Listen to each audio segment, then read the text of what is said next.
That night, that Sunday night, I think a lot of different things happen.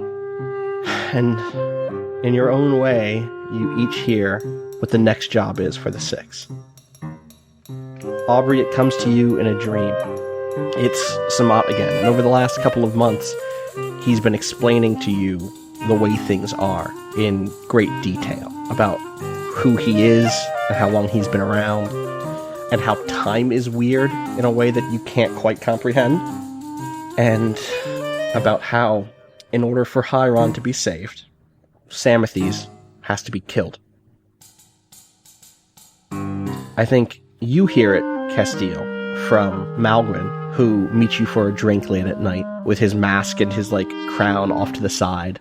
He's, in superhero mode, basically, but is, he's taken off his mask and has, settled down for a glass of vintage Naker wine, which is very expensive. You don't know how he got that, but he is definitely drinking it, and is drinking it in a very forceful way, in a way that's basically saying, this is a drink I need before what we're about to do.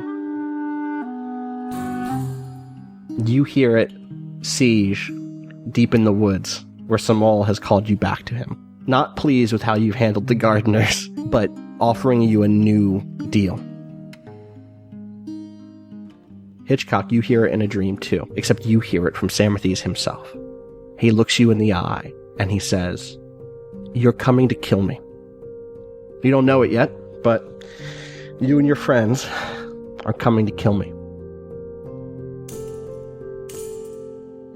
So the thing is, Siege, that the Samat has it in his head that Samathes has an artifact, something old, something that'll spark a solution into being. And the only way to get to it is to get into his grave. Only thing is, ain't no grave yet, because Samathes is still alive.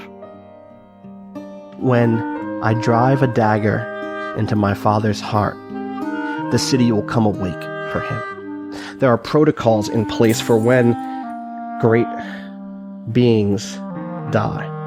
The city will reconfigure itself instantly, sensing his demise, and it will build a sepulcher for him. Massive, noble, and somewhere in there, I am sure, is the solution. And Samat asks you, Aubrey, if you know how gods are made. Well, the thing is, gods come from a sort of divine impulse. You see, when someone like me veers just so from their intended character, something new springs into being. So for instance, when I saw the world that I'd made, and I saw it lonely, well, things sprung into being, and my sister Severia filled the world with creatures. And when I saw them dumb and unable to care for themselves, well, there was Samathes to build them bridges and homes.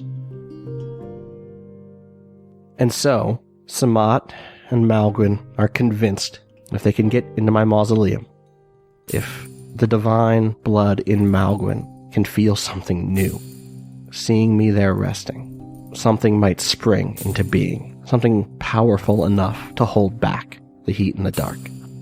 I don't know what he thinks he'll see when he looks at me in a grave. I'll feel regret, he says, Castile, and he takes your hand. I've never felt regret in my life. I am confidence breathing. But I think if I go forward and I kill him and I see him there, surrounded by his adoring subjects, by those he's protected, I'll feel regret. And whatever that thing is, that can hold back the heat in the dark. That's what the mages told me anyway. They were sure. Regret is much more manageable than you would think.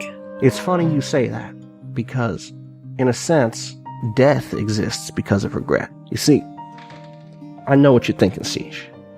If every god sprang from something else, where did I come from? Well, one day, nothing flinched, and there I was. And instantly it regretted me. And so my good friend Tristero was born. Haven't seen him in a minute, though. Still, the point is that in moments like these, gods don't design what their offspring looks like. I mean, hell, just look at the Cobbins. You think Samathes set out to make little lizard men? Please. But it's the emotion that becomes alive. It was the intuition and the perseverance of Samathes that made the Cobbins.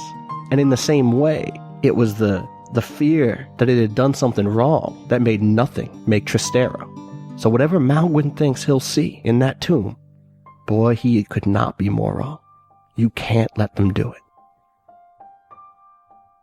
Castiel, you have to help me with this. Hitchcock, they're going to come for me. And as time goes on, I wonder if they might be right. Aubrey, are you ready to do violence?